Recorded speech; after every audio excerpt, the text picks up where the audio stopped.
সাপ্তাহিক ছুটির দিন, সকালে ঘুম থেকে ওঠা একটু কষ্টকর বটে। তার মধ্যে আগের রাতে ঘুমাতে যেতে দেরি হলে তো কথাই নেই। সকাল 6:45টার দিকে রওনা হলাম ভ্রমণ সাথীকে সাথে করে মানিকগঞ্জের দিকে। গন্তব্য আরিচা ঘাট সংলগ্ন তেওতা জমিদার বাড়ি। আপনারা যারা নিয়মিত আমাদের ভিডিও দেখেন তারা জানেন আমরা সপ্তাহান্তে বেরিয়ে পড়ি ঢাকার আশেপাশের গন্তব্যে। এবারের গন্তব্য তেওতা জমিদার বাড়ি।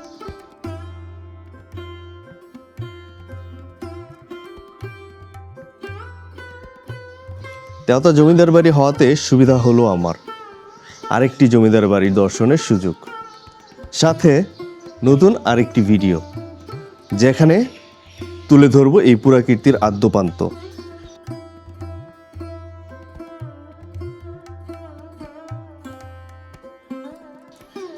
দেশের পুরাকীর্তি স্থাপনার মধ্যে মানিকগঞ্জের তেওতা জমিদার বাড়ি ইতিহাসে অন্যতম। তেওতা জমিদার বাড়ি মানিকগঞ্জ জেলার শিবালয় উপজেলায় অবস্থিত বাংলাদেশের প্রাচীন একটি জমিদার বাড়ি ও প্রত্নতাত্ত্বিক স্থাপনা।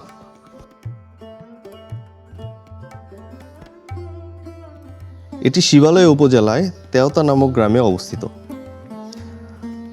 তেওতা জমিদার বাড়ির আওতাভুক্ত ছিল ঢাকা, ফরিদপুর, পাবনা এবং দিনাজপুর সহ রংপুর ও বর্ধমানের কিছু অংশ নিয়ে বিস্তৃত অঞ্চল।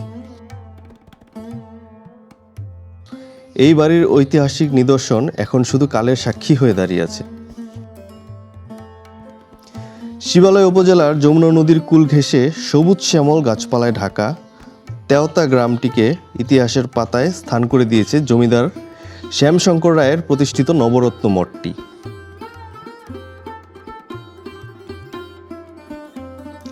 অনেক দূর থেকে দেখা যেত শ্বেতশুভ্র নবরত্ন মঠ। একসময়ে জমিদারের বাড়ির আঙিনায় এই মঠকে ঘিরে দোল পূজা আর দুর্গাপূজার রঙিন উৎসব পালিত হতো।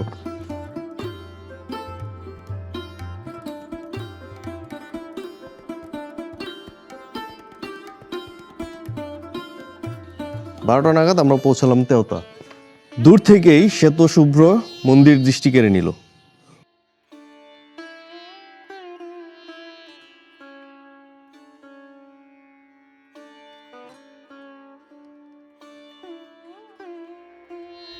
নানা রহস্য ঘেরা এই জমিদার বাড়ি। ছুটির দিনগুলো সহ প্রায় প্রতিদিনই দেশের বিভিন্ন প্রান্ত থেকে দর্শনার্থী ভিড় করেন এই জমিদার বাড়ি দেখতে। জমিদার বাড়িতে রয়েছে সমৃদ্ধ এক ইতিহাস। এছাড়া নানা কথা প্রচলিত আছে এই জমিদার বাড়ি নিয়ে। জমিদার বাড়ি মানেই যেন নানা রহস্য আর ইতিহাস। একটি জমিদার বাড়ি ঘিরে থাকে অসংখ্য অজানা গল্প। এমনই এক জমিদার বাড়ি মানিকগঞ্জের তেওতা জমিদার বাড়ি, বাংলাদেশের প্রাচীন ইতিহাস ঐতিহ্য সমৃদ্ধ। মানিকগঞ্জের শিবালয় জেলায় অবস্থিত তেওতা জমিদার বাড়ি। জানা যায় তেওতার জমিদার প্রায় 1000 কোটি টাকা মূল্যের সম্পত্তি ও স্থাপনা সহ দালান কোঠা ফেলে রাতের অন্ধকারে সপরিবারে ভারতে চলে যান। কেমন ছিল এই জমিদারি শাসন আমল? কেন হঠাৎ পালিয়ে গিয়েছিলেন তিনি ভারতে? ইতিহাসবিদদের মতে 1700 শতকে অর্থাৎ আজ থেকে প্রায় 300 বছর আগে পঞ্চানন সেন প্রতিষ্ঠা করেন তেওতা জমিদার বাড়ি। তিনি এতটাই ক্ষমতাবান জমিদার ছিলেন যে আশেপাশের অঞ্চলের মানুষ নিয়মিত তাকে কর খাজনা দিতেন। কথিত আছে তার অন্তত 1 ডজন স্ত্রী ছিলেন, যেখানে যেতেন এই স্ত্রীরা তার সঙ্গে থাকতেন। 7.38 একর জমির উপর স্থাপিত এই জমিদার বাড়ি। মূল প্রাসাদের চারপাশে রয়েছে বিভিন্ন ধরনের স্থাপনা।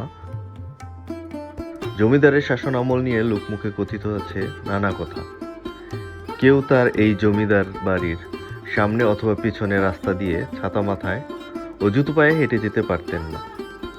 ভুলক্রমে কোনো ব্যক্তি যদি ছাতা মাথায় অথবা জুতো পায়ে জমিদার বাড়ির সামনে রাস্তা দিয়ে হেঁটে যেতেন, তাহলে পেয়াদা পাঠিয়ে তাকে ধরে এনে ঘাড় থেকে মাথা আলাদা করে গভীর কুয়োর মধ্যে ফেলে দেওয়া হতো। জমিদার বাড়ির কারো সাথে যদি কেউ দুর্ব্যবহার করে, তাহলে তাদের লাঠিয়াল বাহিনী দিয়ে নিয়ে এসে অত্যাচার করা হতো। আবার কতজনকে গুম খুন করে কুয়োর ভিতর ফেলেও দিয়েছে। এই জমিদারের ছিল বিশাল লাঠিয়াল বাহিনী। প্রজারা কর খাজনা দিতে ব্যর্থ হলে তাকে ধরে নির্যাতন করে বন্দিখানায় বন্দি করে রাখা হতো মাসের পর মাস, বছরের পর বছর। এলাকাবাসী বলছেন, তৎকালীন ব্রিটিশ সরকারের পতনের পর জমিদার ভয় পেয়ে তার সমস্ত সম্পত্তি ও দালানকোঠা ফেলে চলে গেছেন। নেননি কোনো আসবাবপত্র। ওনারা এই দেশ বিভক্তির আগ পর্যন্ত এই স্টেট পরিচালনা করে গেছেন। তেওতা জমিদার বাড়িটি বর্তমান সরকারের প্রত্নতাত্ত্বিক অধিদপ্তরের দায়িত্বে রয়েছে। এই এলাকাটি একটি বাণিজ্যিক অঞ্চল হিসেবে পরিচিতি লাভ করেছে। বিশেষ করে সরকারি ছুটির দিনে কানায় কানায় পূর্ণ হয়ে ওঠে জমিদার বাড়ি প্রাঙ্গণ। মানিকগঞ্জের শিবালয় উপজেলায় এই তেওতা গ্রামটি আরব বিশিষ্ট হয়ে উঠেছে আমাদের জাতীয় কবি নজরুল ইসলাম ও তার স্ত্রী প্রমীলা দেবীর স্মৃতি জড়িয়ে থাকায়। তেওতা গ্রামের মেয়ে প্রমীলা দেবী। জমিদার বাড়ির পাশেই বসন্ত কুমার সেন আর গিরিবালা সেন দম্পতির মেয়ে আশালতা সেন বা প্রমীলা নজরুল, তার ডাকনাম দুলি।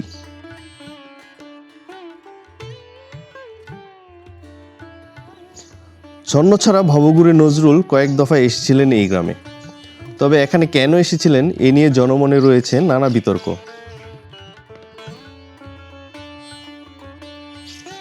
প্রমীলা দেবীর পিতা বসন্ত সেনের ভ্রাতুষ্পুত্র বীরেন সেনের সঙ্গে কবির সখ্যতার কারণে কবি তাদের বাড়িতে অবাধ যাতায়াত করতে পারতেন। তবে জনশ্রুতি রয়েছে 1922 সালে প্রমীলার সাথে একবার এসেছিলেন। এটি প্রায় সবাই সায় দেয়।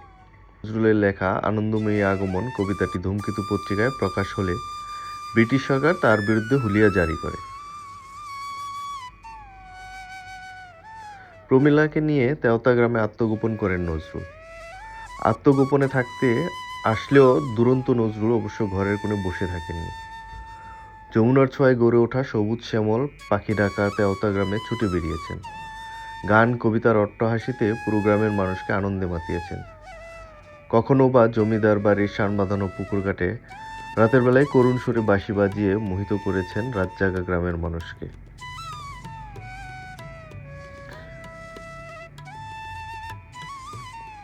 জমিদার কিরণ শঙ্কর রায়ের আমন্ত্রণে একবার নজরুল তার অতিথি হয়ে আসেন।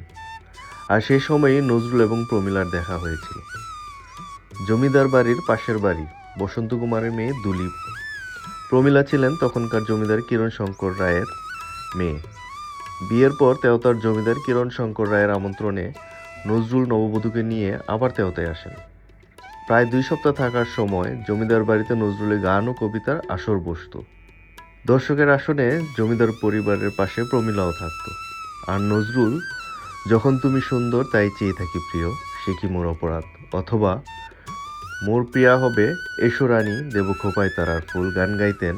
তখন লজ্জায় রক্তিম হতেন প্রমীলা। ভবঘুরে জীবনে নজরুল যেখানেই গেছেন সেখানেই কিছু না কিছু রচনা করেছেন। তেওতার স্মৃতি নিয়েও তিনি অনেক কবিতা গান সৃষ্টি করেছেন বলে নজরুল গবেষক রফিকুল ইসলামের গবেষণায় প্রকাশ পেয়েছে। এমনই একটি হচ্ছে নজরুলের লিচুচুর কবিতা। তেওতার জমিদারদের স্থানীয়ভাবে বলা হতো বাবু, আর তাদের বিশাল পুকুর ঘিরে তাল গাছ থাকায় বলা হতো তাল পুকুর। প্রাচীর ডিঙিয়ে এই পুকুর পাড়ের গাছ থেকে একটি বালক লিচু চুরি করতে গিয়ে মালীয় কুকুরে তারা খাওয়ায় প্রত্যক্ষদর্শী হিসেবে নজরুল এই কবিতাটি রচনা করা হয়েছে বলে স্থানীয়রা মনে করেন বলে রফিকুল ইসলাম তার গবেষণায় উল্লেখ করেছেন।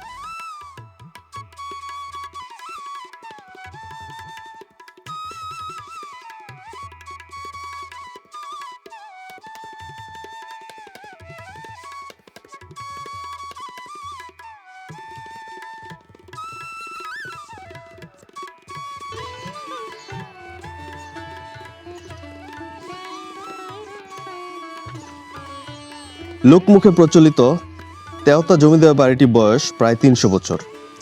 মানিকগঞ্জ জেলার ইতিহাস থেকে পাওয়া তথ্য মতে এবং ইতিহাসবিদদের মতে 1700 শতকে এই জমিদার বাড়িটি নির্মাণ করা হয়েছিল। এটি নির্মাণ করেছিলেন পঞ্চানন সেন নামক একজন জমিদার। জনশ্রুতি অনুসারে পঞ্চানন সেন এক সময় খুবই দরিদ্র ছিলেন। তেওতা গ্রামের পাঁচু সেন বাল্য বয়সে পিতৃহারা হন। যমুনা পার হয়ে হাজির হয় গোয়ালন্দ ঘাটে। সেখানে এক মারোয়ারির কাছে কাজ শুরু করে। তারপর নিজ বুদ্ধি আর পরিশ্রমে একসময় পাঁচু নিজেই ব্যবসা শুরু করে ও দিনাজপুরের জয়গঞ্জে জমিদারি কিনে পঞ্চানন সেন নামে পরিচিতি লাভ করে। এই অঞ্চলে তিনি তামাক উৎপাদন করে প্রচুর ধন সম্পত্তির মালিক হওয়ার পর তেওতায় মায়ের কাছে ফিরে আসে। আশেপাশের 10 গ্রামের বেশিরভাগ জমি কিনে নেয় মায়ের জন্য। পাঁচুর পরবর্তী বংশধরেরাই তেওতায় জমিদারি প্রতিষ্ঠা করে। এই জমিদার বাড়িটি বাবু হেমশঙ্কর রায় চৌধুরী, বাবু জয়শঙ্কর রায় চৌধুরী 2 ভাইয়ের নিজ বসত বাড়ি ছিল।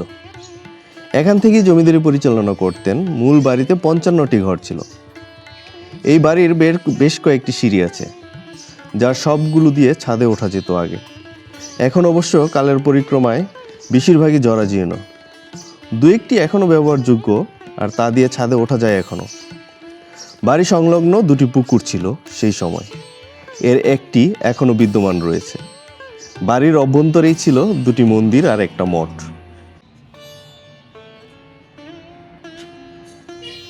চমৎকার স্থাপত্য শৈলীর নবরত্ন মন্দিরটি এখনও বেশ ভালো অবস্থায় টিকে আছে। ভারত বিভক্তির পর তারা 2 জনে ভারত চলে গেলে বাড়িটি পরিত্যক্ত হয়ে যায়। তেওতা জমিদার বাড়ির প্রধান ভবনের উত্তরের ভবনগুলোকে হেমশঙ্কর এস্টেট এবং দক্ষিণ ভবনগুলোকে জয়শঙ্কর এস্টেট। প্রতিটি এস্টেটের সামনে নাটমন্দির অবস্থিত। পূর্ব দিকে লাল দিঘি বাড়িটি জমিদারদের অন্দরমহল হিসেবে ব্যবহৃত হতো। দিঘিতে 2টি শান বাঁধানো ঘাটলা এবং দক্ষিণ পাশে একটি চোরা কুঠুরি বা অন্ধকূপ রয়েছে। উত্তর দিকের ভবনের সামনে 75 ফুট উঁচু 4 তলা নবরত্ন মঠ রয়েছে। নবরত্ন মঠের প্রথম ও দ্বিতীয় তলার চারদিকে আরও 4টি মঠ আছে।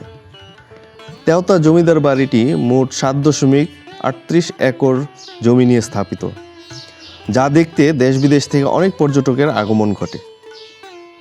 মূল প্রাসাদের চারপাশে রয়েছে আরও বিভিন্ন ধরনের স্থাপনা ও একটি বড় পুকুর।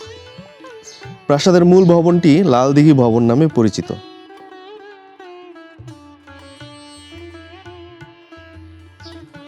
উনিশশো 97 সাল থেকে এই বিস্তৃত জমিদারি বর্তমানে অযত্ন এবং পরিত্যক্ত অবস্থায় টিকে আছে, যদিও প্রায় অংশই দখলদারীদের হাতে চলে গেছে।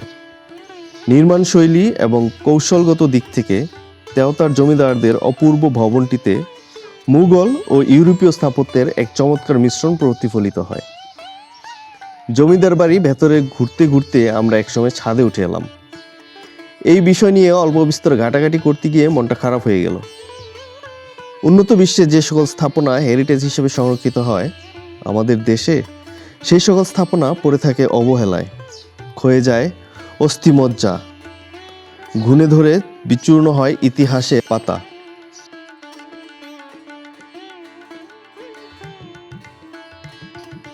অপূর্ব সকল স্থাপনা আর নির্মাণ শৈলী নিয়ে আমাদের বাংলাদেশের আনাচে কানাচে পড়ে আছে অসংখ্য জমিদার বাড়ি, রাজবাড়ি সহ আরও অনেক স্থাপনা।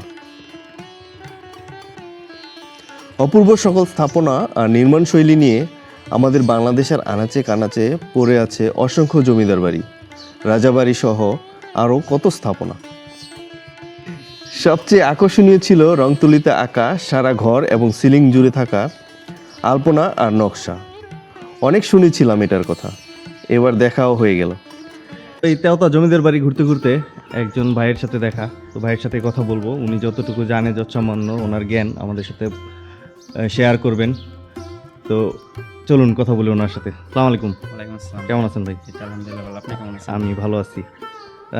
আমরা যে আসছি আজকে যে জায়গাটায়, এই জায়গাটা সম্বন্ধে আপনি আমাদেরকে একটু ধারণা দিবেন। যতটুকু আপনি জানেন ততটুকু আমাদের সাথে একটু শেয়ার করবেন, যেন যারা দেখবে, দেশে বিদেশে যারা দেখতেছে, ওনারা যেন বুঝতে পারে যে আমাদের দেশের পুরাকীর্তিগুলা কীরকম, এই ঐতিহ্যগুলা কাদের দিয়ে আসলে একটা সময়তে ভরপুর ছিল, কাদের পদচারণায় মুখর ছিল এই বাড়িঘর, এই এখন পুরাকীর্তিতে পরিণত হয়েছে। আপনার মুখ থেকে আপনি যতটুকু জানেন ততটুকু আমাদের সাথে শেয়ার করবেন।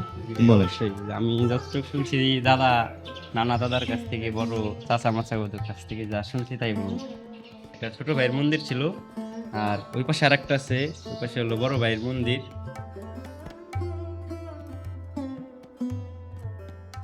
এটা ছিল ভাইয়ের মূলত ছোট ভাইয়ের মন্দির।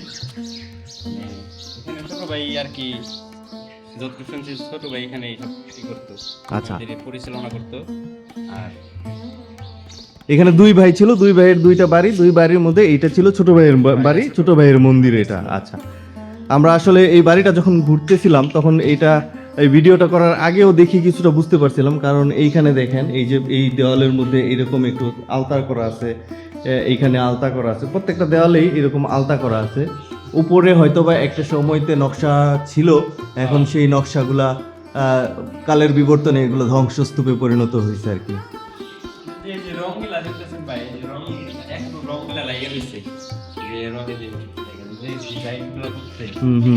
আচ্ছা, এগুলো এই যে নীল রং করা ছিল, বিভিন্ন রঙের। আচ্ছা, আর ওই পাশে আছে একটা বড় ভাইয়ের, ওই পাশে অনেক সুন্দর মন্দিরটা। মানে এখানে যে ছিল এটা মানে কত বছর আগে ওনাদের এই বাড়িটা তৈরি ছিল, এরকম এইভাবে এরকম কোনো ধারণা আছে? আনুমানিক মানে যেটুকা শুনছি মিনিমাম প্রায় 300 বছর কাছাকাছি, 300 বছর আপ হয় নাই, 250 প্লাস। 250 প্লাস। 250 প্লাস। আচ্ছা, ভালো করে দেখাই লাইটটা কি। এই যে দেখেন এই পাশটা কিন্তু ইয়া ছিল, আটকাটা ছিল। গুপ্তধনের কিছু ছিল না এখানে, হয়তো গোপন একটা কুঠুরি এখানে কিছু ছিল, বাট মানুষ আসলে ওই খুঁজতে খুঁজতে বের করে ফেলছে যে কোথায় গিয়ে আছে। এই পাশেও ছিল, হ্যাঁ, এই যে এগুলো। আর অনেক ওই পাশে আরো আছে ভাই, আমি দেখছি। আপনারা যারা সোনারগাঁয় পানাম নগরী দেখেছেন, পানাম নগরীর যেই কালার, যেই রং, এইখানে এই বাড়িটারও সেই রকমই রং। এইটা অতটা ভগ্নাংশ নাই, অতটা ভেঙে যায়নি, কারণ এই বাড়িটাকে পুনর্নির্মাণ করা হয়েছে, সংস্কার করা হয়েছে, যার কারণে এটি এখনো কিছুটা সুরক্ষিত, কিছুটা সংরক্ষিতভাবে আছে আর কি।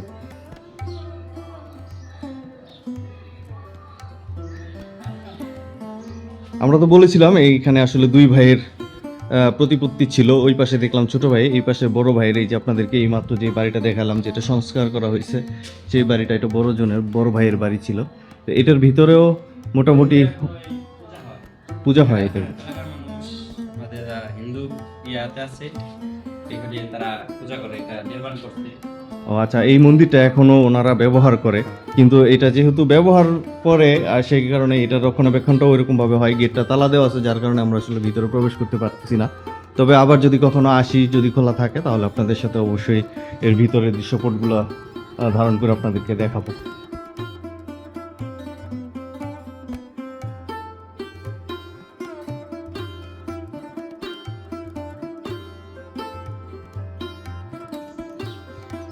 সময়ের রমরমা বাড়িঘর এখন গরু গবাদি পশুর চারণভূমি হয়ে গেছে। এটাতে থাকতো? আর এটা হলো ছোট ভাই থাকছে। আচ্ছা, এগুলো ছোট ভাইয়ের প্রপার্টি। হ্যাঁ। ছোট ভাই থাকতো, ছোট ভাই বাস করতো। আমরা একটু আগে যে বড় ভাইয়ের যে বাড়িটা দেখে আসলাম, যেটা গেট দেওয়া ছিল, আমরা ওই বাড়িটারই পিছন পাশে আছি এখন। হ্যাঁ। পিছন দিক দিয়ে আমরা দেখি ঢোকার কোনো রাস্তা আছে কিনা, মনে হয় নাই। তারপরেও আপনাদের সাথে জাস্ট একটু বাইরে থেকে দেখানো, এই আর কি। কিন্তু ওদের মাটি দিয়ে এই যে এইটা ছিল, এই যে আমরা এখন যেখানে যাচ্ছি, যে জায়গাটা, এটা ছিল জমিদার বাড়ি কুয়া একটা সময়তে। এখন আছে? এখন বলতে একটু দেখাইতে পারবেন, এটা জমিদার বাড়ি কুয়া ছিল, যে আটকাই ফেলাই দিছে।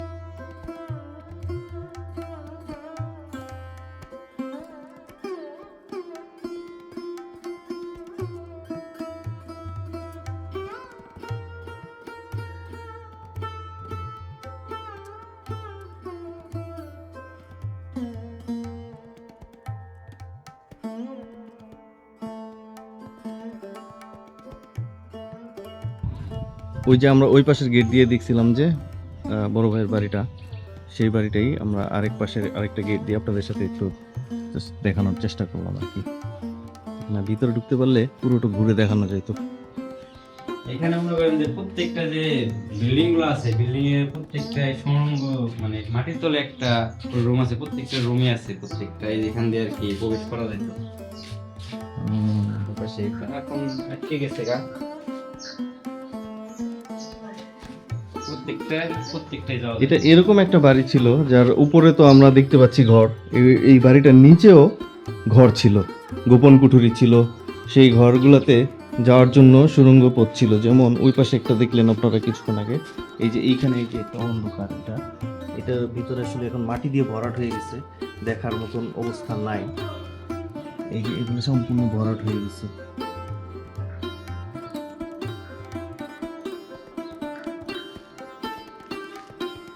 প্রত্যেকটার ভিতরে ইয়ে আছে, এরকম রুম আছে তলে। প্রতিটাতে এরকম সুড়ঙ্গ ঘর না?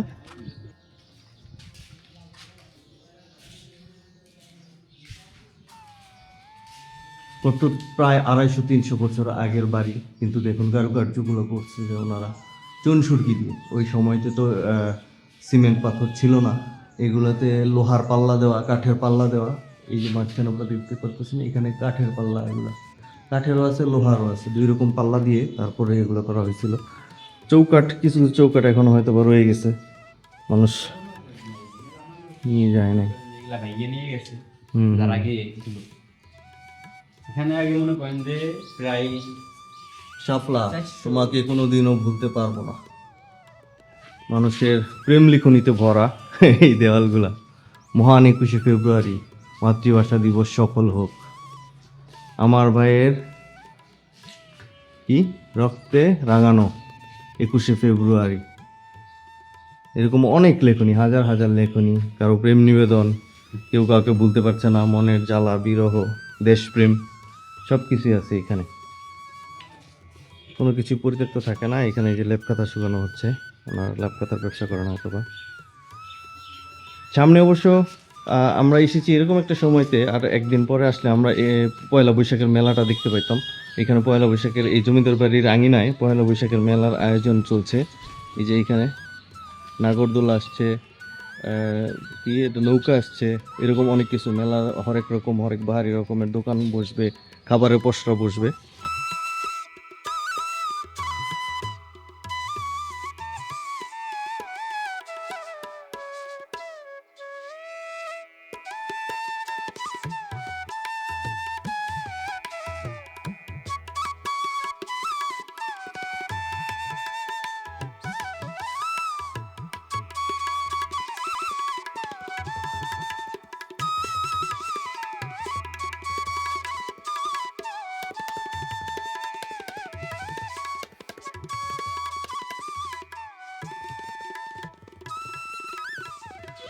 কৈশোর, যৌবন এই জমিদার বাড়ির আশেপাশে বন্ধু বান্ধব নিয়ে আড্ডা, খেলাধুলা, হাসি ঠাট্টা করে কেটে যাচ্ছে।